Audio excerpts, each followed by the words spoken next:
아버지, 이 시간도 주의 말씀 앞에 우리를 불러주시니 감사합니다.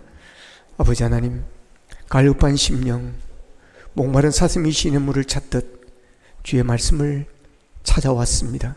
아버지 말씀을 통해서 우리의 목마른 심령 속에 은혜의 담비가 되게 하여 주셔서 우리의 고민들, 우리의 염려하는 문제들, 아버지 아프고 상처 입은 마음들 치유되며 회복되며 은혜 받는 시간 될 수 있도록 도와주시옵소서. 예수님의 이름으로 기도합나이다. 아멘. 너희가 알지 못함이란 제목으로 말씀을 전하겠습니다. 제가 이번에 우리 총회 고시부 실행위원을 하면서 목사고시 시험을 출제를 하고 또 목사고시 시험 채점까지 제가 참여를 했습니다. 올해 목사고시 응시자가 한 1100명 가량 되어집니다. 한국 교회에서는 가장 아직까지는 많은 숫자가 지금 지원을 했고 합격률은 51%였습니다. 요 근래에 합격률이 가장 높은 그런 이번 시험이었습니다. 그동안 50%를 넘은 적이 없었는데 이번에 51%가 합격을 했습니다. 제가 이 목사고시에 출제하고 또 참여하면서 제가 목사고시를 쳤던 그때를 제가 생각이 났습니다. 저는 그동안 시험을 많이 쳤습니다. 학교도 오랫동안 다녔기 때문에 중간고사, 학기말고사 이런 것은 수없이 쳤고 또 입학시험도 여기저기 학교를 가다 보니까 시험을 많이 쳤습니다. 저는 공부를 좋아하는 편입니다. 그리고 하면은 또 열심히 합니다. 그렇기 때문에 학교 다닐 때 성적이 좋은 편이었습니다. 자기도 학부 졸업할 때는 과 수석을 하기도 했습니다. 근데 제가 시험 공부를 해서 가장 힘들었고 당황했던 시험이 목사고시였습니다. 고시라는 이름이 들어가서 그런지 이 목사고시가 제게는 아주 힘들었습니다.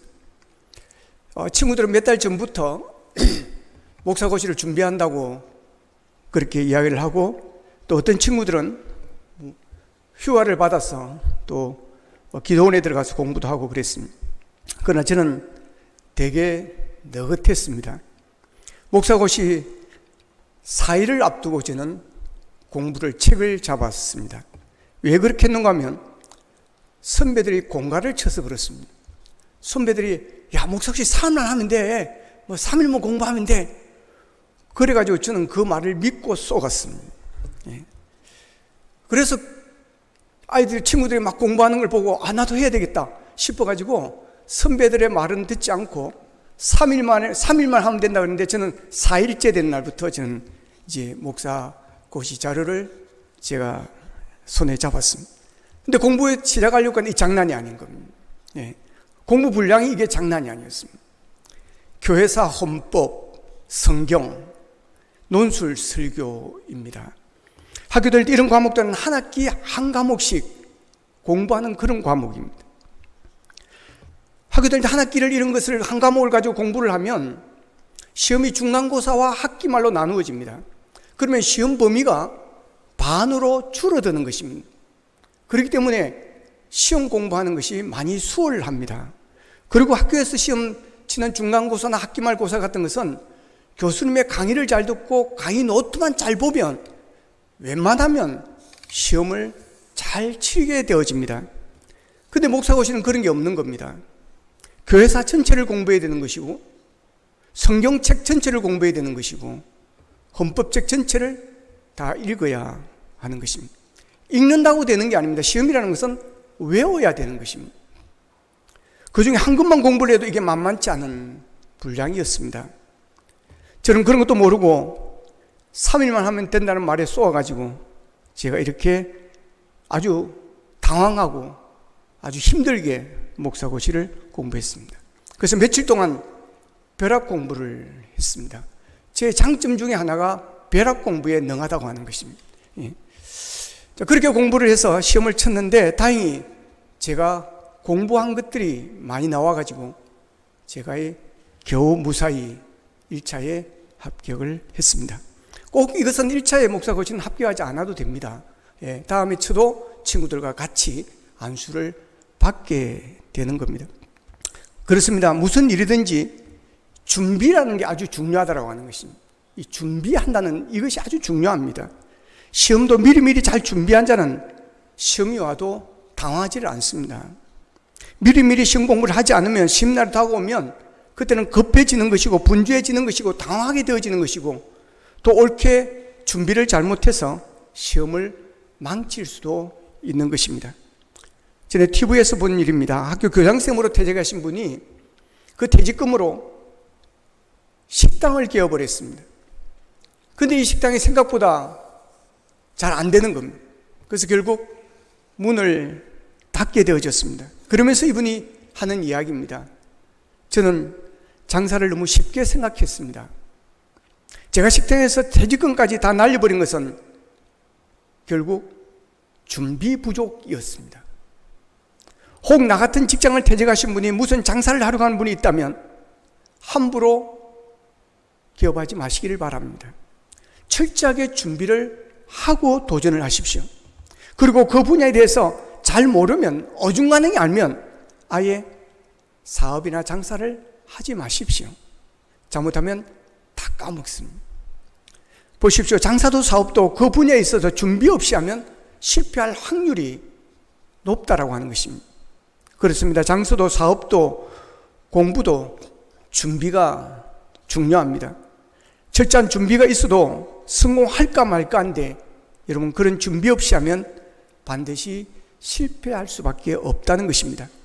오늘 보면 34절에서 37절에 나오는 타국에 나간 집주인의 비유는 계속해서 깨어있음을 요구하고 준비하고 있을 것을 요구하고 있습니다. 33절에 보면 주의하라 깨어있으라 그때가 언제인지 알지 못함이라 그랬습니다. 같이 따라하겠습니다. 주의하라 깨어있으라 그때가 언제인지 알지 못함이라. 아멘. 여기서 그때는 하나님께서 정하신 마지막 날, 마지막 때를 이야기하는 것입니다. 그리고 본문 32절에 보면 그러나 그날과 그때는 아무도 모르나니 하늘에 있는 천사도 아들도 모르고 아버지만 아시느니라 그랬습니다. 마지막 때는 아무도 모른다는 것입니다. 하나님 외에는, 아버지 외에는 아무도 모른다는 것입니다. 그렇기 때문에 언제 올 줄 모르니 준비하고 있으라고 하는 것입니다. 깨어있다는 말은 맡은 일에 충성할 것을 의미하는 것이고 주인이 왔을 때 주인을 맞이할 준비를 하고 있으라고 하는 것입니다. 오늘 본문에 나오는 주인은 여행을 떠나기 전에 그 종들을 불러서 책임을 맡겼습니다. 특별히 문지기에게 깨어있으라고 그럽니다. 예수님은 이 비유를 문지기와 다른 종들 사이에 구분 없이 그의 제자들에게 적용하고 지금 이야기하고 있는 것입니다. 일 맡은 사람은 모두가 영적인 위험에 대해서 정신을 바짝 차려야 할 책임이 있다는 겁니다. 왜냐하면 주인이 언제 올지 모르기 때문입니다. 주인이 갑자기 돌아왔을 때 자고 있는 것을 주인이 보지 않도록 종들에게 깨어 있으라고 말합니다. 만약 종들이 주인이 기다려도 오지 않자 게으르고 일을 하지 않습니다. 오히려 주인의 재산을 뒤로 빼달리고 자신의 쾌락을 즐기고 있습니다. 그때 주인이 온다면 어떻게 할까요? 주인이 온 줄 모르고 잠들어 있거나 헛된 일에 빠져 있다면 그 종은 끝나는 것입니다. 종은 주인이 언제 돌아와도 맞이할 수 있도록 최선을 다해야 한다는 겁니다. 사명을 자각하고 깨어서 충성을 다해야 주인이 왔을 때 칭찬을 받을 수 있다고 하는 것입니다. 그래서 예수님께서 늘 깨어 있어야 된다. 정신을 차리고 근신하고 있다가 언제 그분이 오더라도 아멘 주 예수여 오시옵소서 하고 맞이할 수 있어야 한다는 것입니다. 주님의 재림을 날 잡고 기다리는 것은 다 문제가 있는 신앙입니다. 주님이 몇 년, 몇 월, 며칠에 온다고 하는 그런 종말론적 신앙이 한때 크게 나라를 어지럽게 하였습니다. 주님이 언제 오실지 아무도 모릅니다. 그러기에 맨날 몇 시에 온다고 하는 것은 이단이라는 것입니다. 그래서 주님이 언제 오셔도 맞이할 수 있는 태도를 우리는 가지고 깨어서 준비하고 있어야 한다는 것입니다. 즉 우리 그리스도의 삶은 종말론적 삶이어야 한다는 것입니다.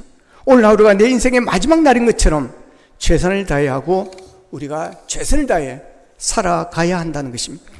우리가 그런 자세로, 그런 마음으로, 그런 믿음으로 하나님 앞에 합한 삶을 살고 있어야 하나님께서 마음을 정하시는 그때, 예수님께서 다시 오는 그때, 우리가 하나님께 부름받는 그날에 부끄러움 없이 우리가 하나님 나라에 갈 수가 있는 것이고, 또한 주님을 맞이할 수 있게 되어지는 것입니다. 오늘이란 날은 유일한 날입니다. 우리가 실패하는 큰 이유 중에 하나는 오늘이 새로운 날이고 다시 올 수 없는 유일한 날이라는 것을 모르고 살기 때문입니다. 오늘 2026년 8월 9일 주일 예배는 우리 평생의 처음입니다. 오늘 이 예배는 저도 여러분들도 다시 드릴 수 있는 처음이요 마지막 예배입니다. 그렇다면 새로움에 대한 긴장감과 함께 이번뿐이라는 아쉬움을 가지고 예배를 드려야 하고 오늘을 살아야 하는 것입니다. 그런데 우리는 또 오겠지, 또 있겠지라는 생각을 가지고 사는 겁니다. 우리는 먼저 지금까지 살아온 날들을 돌아보아야 합니다. 어린 시절부터가 아니라 올해 시작할 때부터 오늘까지의 삶 정도라도 우리는 돌아봐야 할 것입니다. 개인적인 삶에 얼마나 최선을 다했습니까? 여러분 각자 자신의 삶에 얼마나 최선을 다했나요? 자기가 하는 일에 대해서 자신이 줄 수 있는 점수는 몇 점일 수 있겠습니까? 그리고 가정적인 삶에 얼마나 최선을 다했습니까? 남편으로, 아내로, 부모로, 자식으로 얼마나 최선을 다하며 살으셨나요? 대부분의 가정이 무너지는 이유는 남편으로, 아내로, 부모로, 자식으로서의 일에는 소홀하고 네가 나한테 해준 게 뭐가 있냐는 그 생각을 먼저 앞세우기 때문인 것입니다. 또한 사회적인 삶에 얼마나 최선을 다했습니까? 구약에 나오는 요셉처럼 자기가 하는 일터가 자기 때문에 잘 되어 복을 받으셨나요? 여러분을 고용한 사장이 여러분 때문에 잘 되고 있으십니까? 요셉은 비록 남의 집 종이었지만 하나님께서는 요셉 때문에 그 집에 복을 다하여 주셨습니다. 그렇다면 우리들은 우리의 일터에서, 우리가 처한 위치에서 얼마나 최선을 다했는지를 돌아보아야 하는 겁니다. 또한 신앙적인 삶에 얼마나 최선을 다하셨습니까? 우리가 돌아보아야 하는 가장 중요한 것은 신앙생활을 어떻게 했는가 하는 것입니다. 주일 성수를 위해서 얼마나 애쓰셨습니까? 예배를 귀중히 여기며 사셨습니까? 하나님의 것을 하나님의 것으로 구별하며 사셨습니까? 범사에 감사하면서 사셨습니까? 말이나 일이나 다 예수의 이름으로 하셨습니까? 하나님을 사랑하는 마음으로 하나님과 사람 앞에서, 일터에서 얼마나 참고 견디셨는지요. 성경에서 보면 사랑은 오래 참고 견디는 것이라고 말합니다. 참지 못하고 견디지 못하고 하나님을 노엽게 하고 사람들의 마음에 상처를 주고 마음을 아프게 하는 일은 없으셨습니까? 이웃 사람들에게, 친구에게 예수 믿으세요라고 복음을 전해보셨나요? 사람들에게 비전교회를 소개해 보셨는지요? 셀, 성교회, 전도회, 교사, 식당 봉사에 최선을 다하셨는지요? 우리의 직분답게, 중직자답게 우리가 살으셨는지요? 이제 우리는 새로운 마음을 가지고 남은 날들을 살아야 하는 겁니다. 그러면 지금까지 잘못했더라도 얼마든지 만회할 수 있는 것입니다. 하나님께서 우리를 언제 부르실지 모릅니다. 죽음은 예고 없이 찾아옵니다. 누구에게나 오는 것입니다. 2주 전에 우리 노예 한 목사님이 암으로 세상을 떠나고 장례식을 치렀습니다. 아직 은퇴를 하지 않으신 분이십니다. 그분도 운동을 좋아하셔서 저하고 같이 운동도 많이 했던 사람입니다. 지난해 암검사로 사기를 진단받고 지난 1년 동안 치료를 받다가 결국 견디지 못하고 세상을 떠나셨습니다.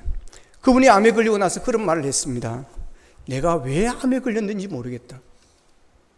내가 암에 걸릴 것이라는 나는 꿈에도 생각해 본 적이 없다. 그런 말을 들었습니다. 제가 생각해도 그분이 왜 암에 걸렸는지 모르겠습니다. 타고난 운동 감각이 있으신 분이십니다. 그래서 못하는 운동이 별로 없습니다.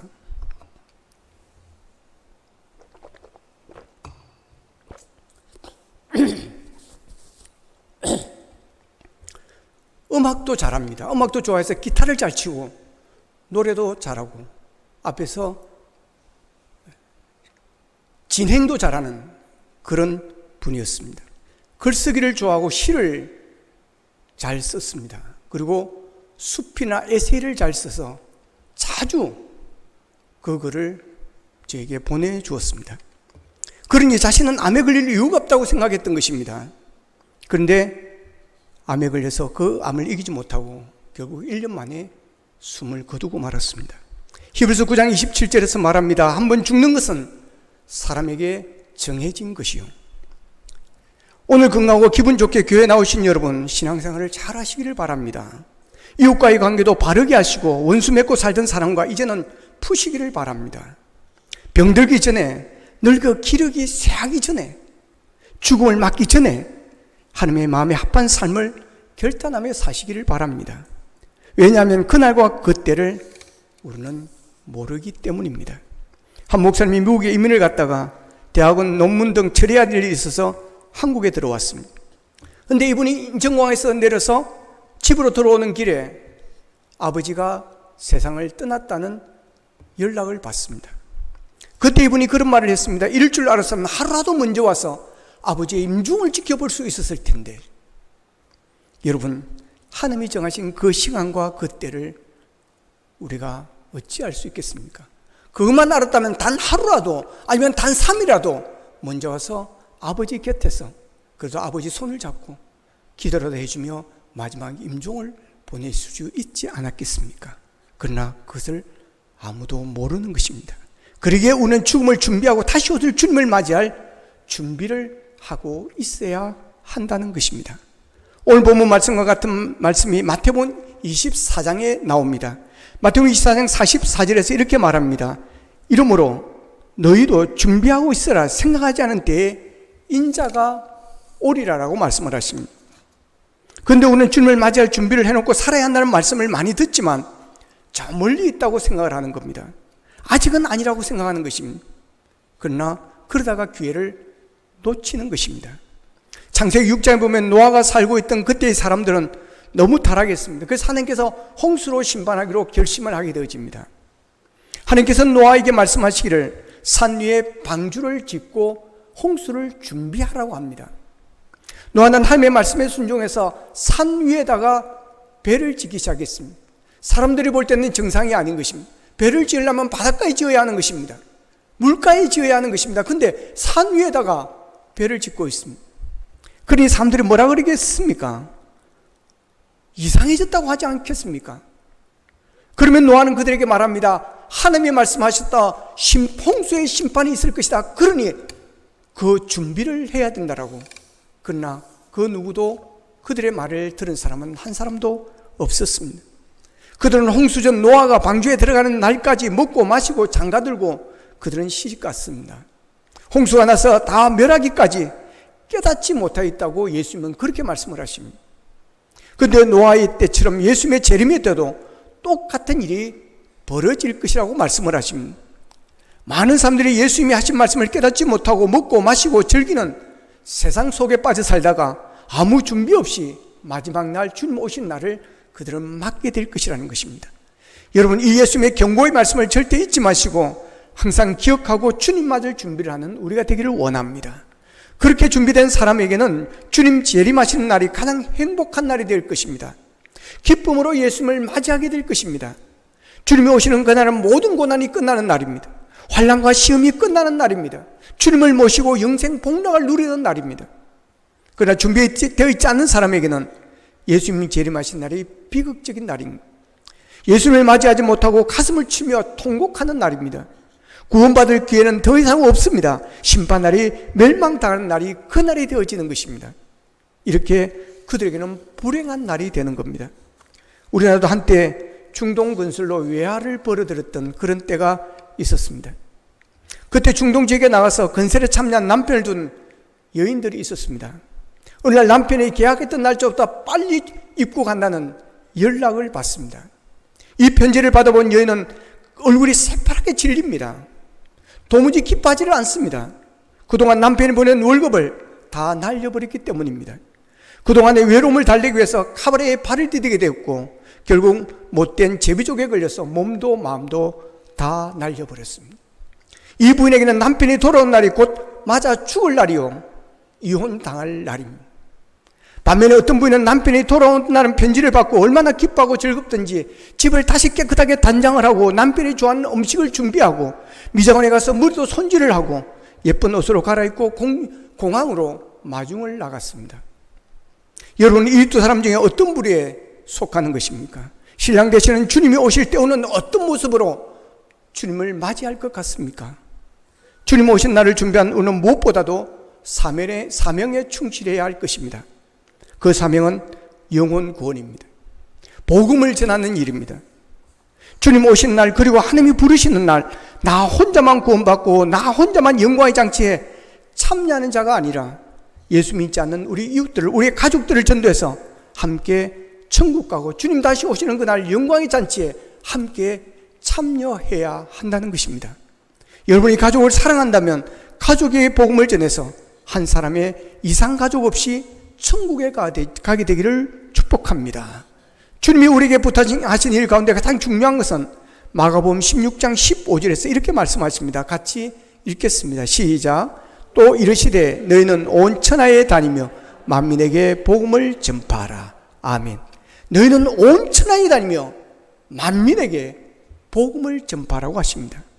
마지막 날이 가까워질수록 전도하는 일은 힘들어질 것입니다. 핍박과 박해가 점점 더 심해질 것입니다. 갈수록 안티 그리스도인들이 더 강하게 설칠 것입니다. 그럼에도 불구하고 우리는 전도를 포기해서는 안 되는 것입니다. 그 이유는 주님 오실 날이 가까워졌기 때문에 그렇습니다. 그리고 하나님이 언제 부르실 줄 모르기 때문에 그렇습니다. 그리고 우리는 그들의 죽음 이후에 그들의 어떤 일이 벌어질 것인가를 우리는 알고 있기 때문인 것입니다. 그러기에 주님은 그들을 구원하기 위해서 복음을 전하라고 말씀을 하시는 겁니다. 어떤 젊은이가 교회 가서 목사님의 말씀을 듣고 은혜를 받았습니다.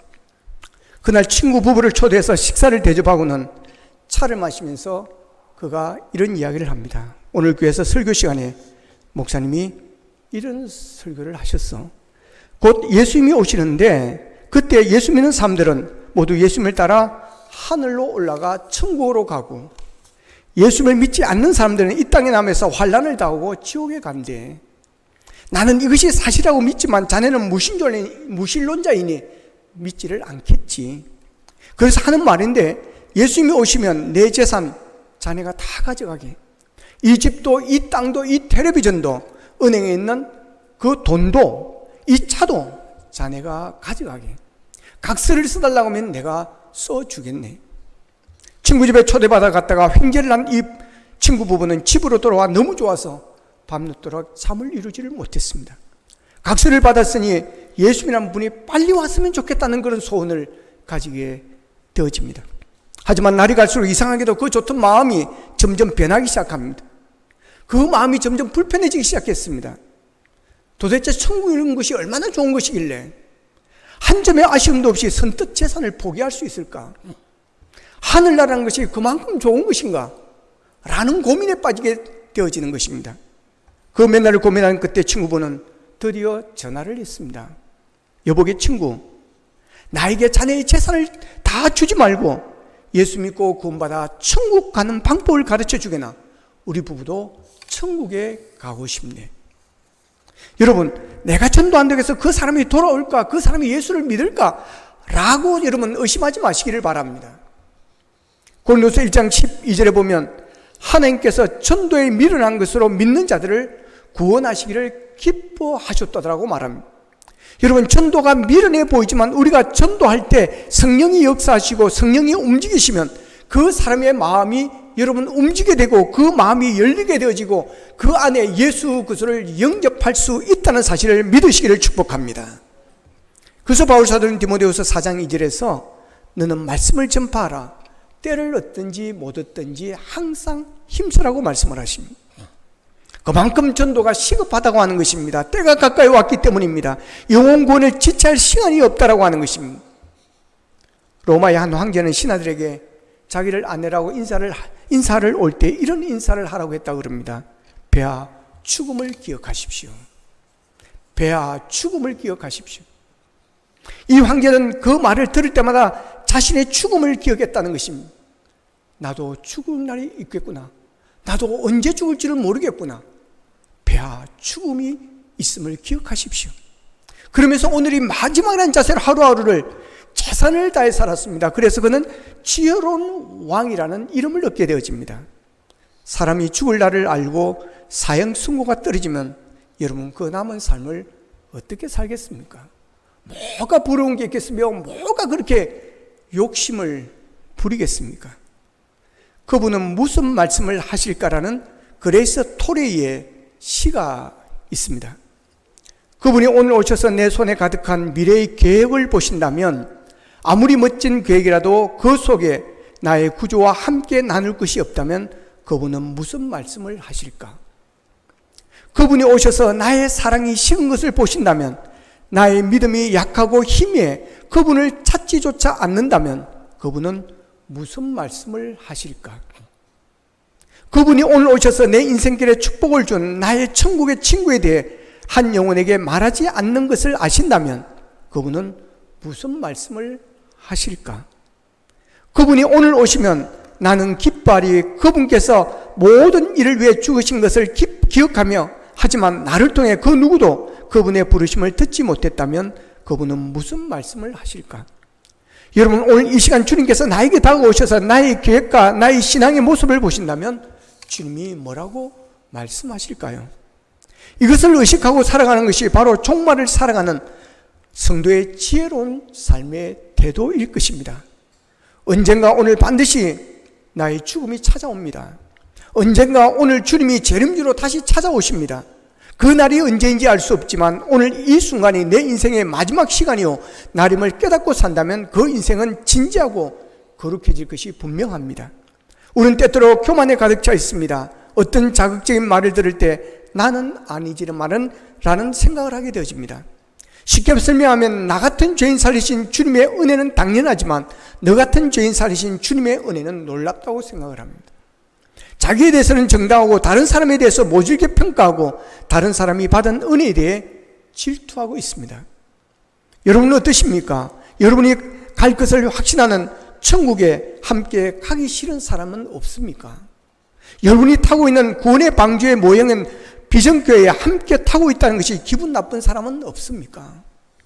이제 여러분의 마음을 바꾸시기를 바랍니다. 생각을 바꾸시기를 바랍니다. 언제 주인 되신 분이 오실지, 언제 그분이 오셔서 우리의 잠자고 있는 모습을 보실지 우리는 알 수가 없습니다.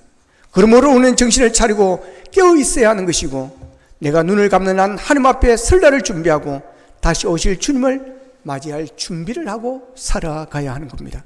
아무리 이 세상에서 성공을 하고 출세를 하고 그래서 세상 사람들부터 존경을 받고 부러움을 산다 할지라도 하나님 앞에 설 준비를 하지 않고 다시 오실 주님을 맞이할 준비를 하지 않은 인생은 결국 비극적 인생의 종말을 고하게 되어질 것입니다.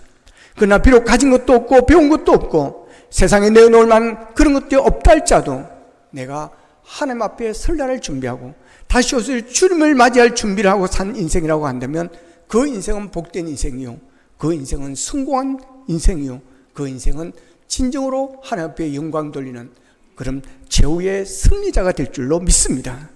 이 시간 주님은 본문 33절을 통해서 다시 한번 말씀하십니다. 주의하라, 깨어 있어라. 그때가 언제인지 알지 못합니다. 기도하겠습니다. 말씀 붙들고 우리 함께 기도하기를 원합니다. 하나님 아버지,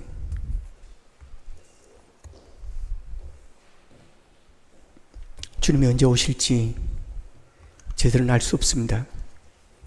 그러기에 정신을 차리고 깨어있으라고 말씀하셨습니다.